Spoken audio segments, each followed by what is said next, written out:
Waiter, a Coke and a chicken salad, please. Thank you.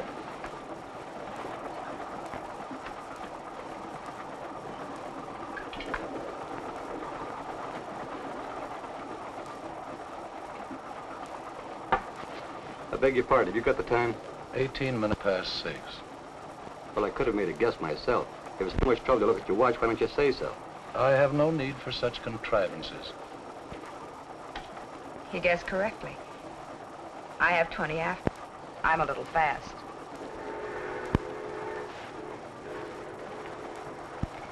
You, always tell time without a watch? I once had a difference of opinion with a watchmaker. I've boycotted timepieces ever since. I couldn't be without this. It has great sentimental value. A gift from your fiancé. A former fiancé. My present fiancé gave me this. It's an engagement present. We're being married in a few days. A good catch for the right girl. And you've seen him. Oh, but you couldn't. He hasn't left his compartment since we've been on there and looks out the window. Hour after hour. I don't know what he sees except telephone poles and dirt and farms or telephone poles. It bores me terribly. Oh, but don't think I have no appreciation for the great Northwest, Mr. Dr. Valonius. How do you do? I'm Marie Kembar. The truth is, trains bore me. Nothing ever happens. Nothing to do except look out the window. It's so monotonous. You get a train in one place, and the engine huffs and puffs and lets you off in another. It takes so much time. It wastes so much time.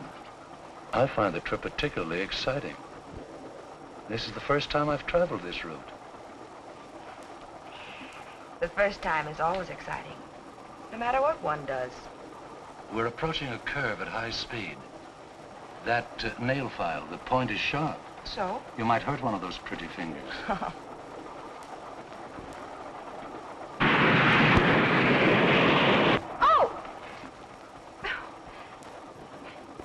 You're a doctor. I need some doctoring. The degree is honorary. I don't practice medicine. My poor finger.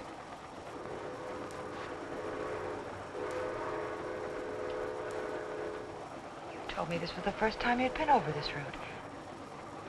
How did you know we were approaching a curve? I warned you in time. I never listened to warnings. Besides, I'm glad it happened. Anything to break this monotony. I'm too forceful. Perhaps I'm too stubborn to listen to warnings. When I do listen, in one ear, out the other. That isn't good. I could tell you of a forceful woman. She knew what she wanted and thought she knew how to get it. Sounds like me. She was warned of some danger? Yes. She was on a train. She was warned to stay on it, but in one ear, out the other. As the train pulled into the town of Clayburg, it was after 9.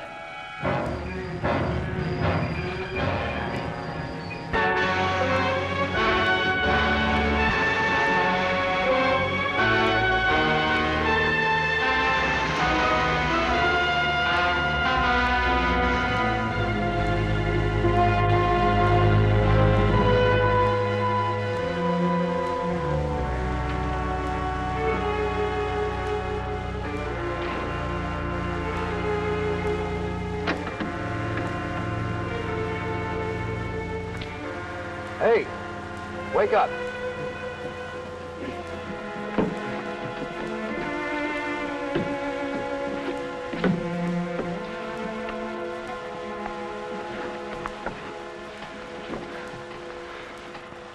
How far are we going? I don't know. Didn't know if we were still on 77. We weren't on 77 at all. Guess from the looks of things, this is Clayburg. Well, there were a couple of roads washed out, so I just turned around and kept on driving. I should have stayed awake and drove myself. Can't get used to staying up late, eh? I got enough news about the flood anyway. Staying here? Can't go anywhere else. Where's the hotel? Hotel. Get in.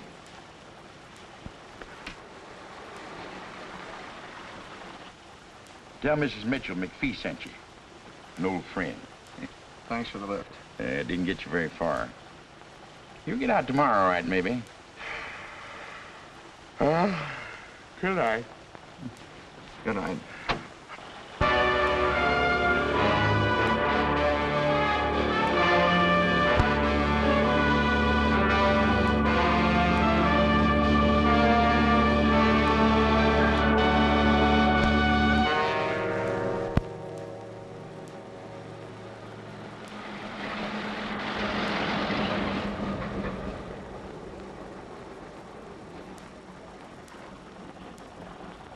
Hey!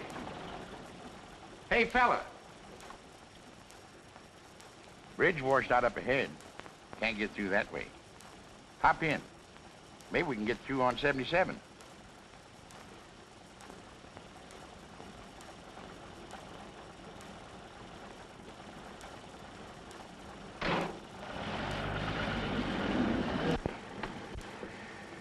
River overflowing all the way up to Portland.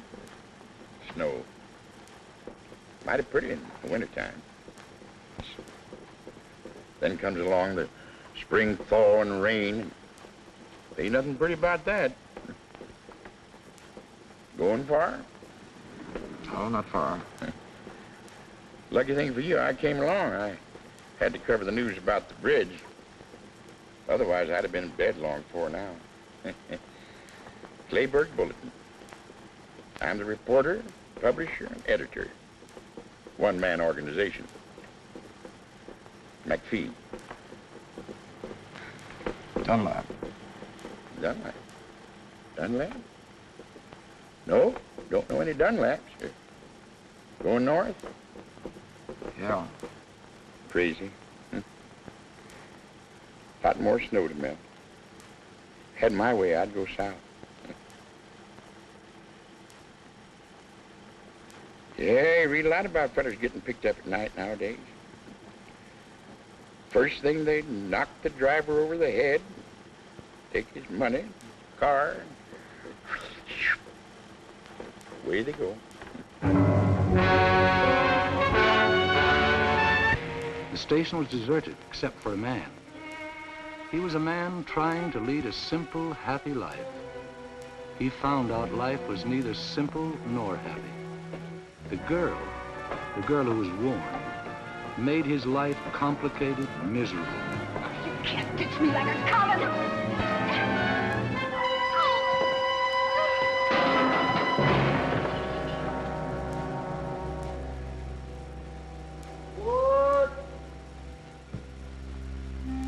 And she didn't have much opportunity to regret the unheeded warning.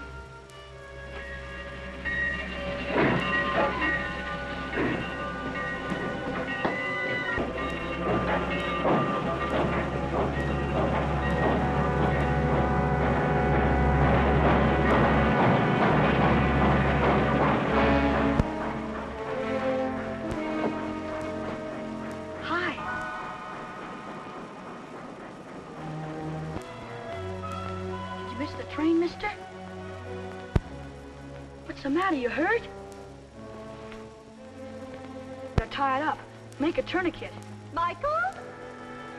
Mike? That's my mother. She doesn't want me to come down to watch the trains at night. Don't say anything. Come here. Let's hide in here.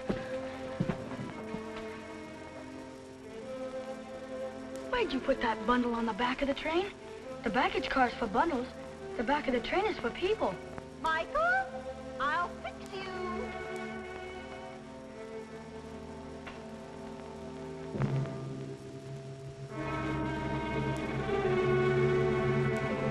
She never lets me alone for a minute.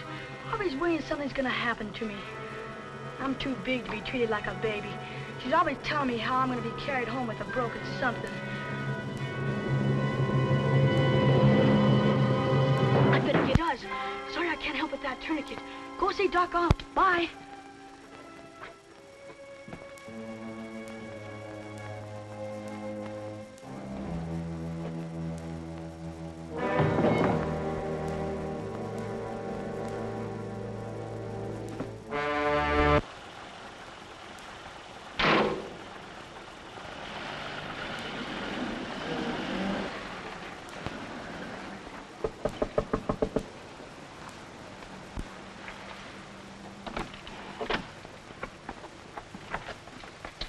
Yes? Mr. McPhee said you had a room. I have a room, but it's not for rent. Oh, I'm sorry. McPhee said... You want to see Mrs. Mitchell. Maybe she has a room. Come on in.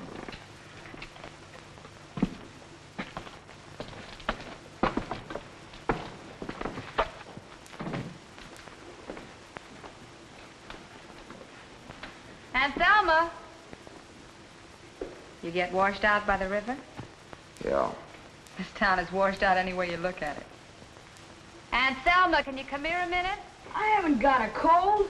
Coming? Ruthie hasn't sneezed once. Don't you think he should just go to bed? I'm not going to have a sick boy on my hands. Oh, no, you don't. You're going to stay here and have your throat sprayed. Open. Tickles! Now, Michael, you stay right here or you'll get what I promised you for sneaking out to watch the trains. I did not. You tell lies now and you'll grow up to be a bandit. If you didn't go to the railroad station, where were you? All right. I won't do anything until I have proof. But if you've been lying, oh, boy, will you get it. This man said McPhee sent him for a room. He's washed out. Oh, that's too bad. But if you're a friend of McPhee's, I guess we can find a room for you. This is Mrs. Mitchell. Dunlap, Harold Dunlap. How do you do? I'm Jean Maxwell. Hello. Now, where in the world will I put you? Well, good night. I'm going to bed. To read. Oh, good night, darling. Oh, I know. Just go upstairs, first door to the left. And take a towel out of the linen closet. Just keep opening doors till you find it. It's there somewhere. Oh, my goodness. You must get out of those wet clothes, or Ruth will have you under vapors, too. Come down later for a cup of tea. My goodness, you won't have anything to come down in, will you? I'll get you a pair of Willie's work pants. They should fit you, and he won't mind. He's out now piling up sandbags at the river.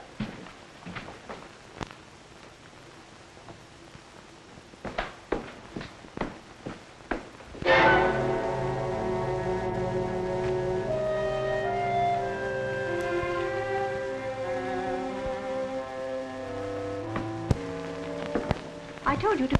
I'm gone. Oh, good heavens. I put Mr. Dunlap in Mike's room. Well, they'll just have to share it. But there's only a single bed. Where's Mike going to sleep, on the floor? They'll get along all right. I'll put up a cot. Oh, boy, a cot.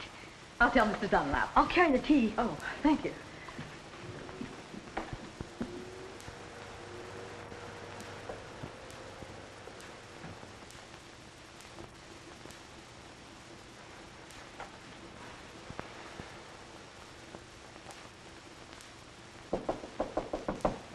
Mr. Dunlap. Mr. Dunlap.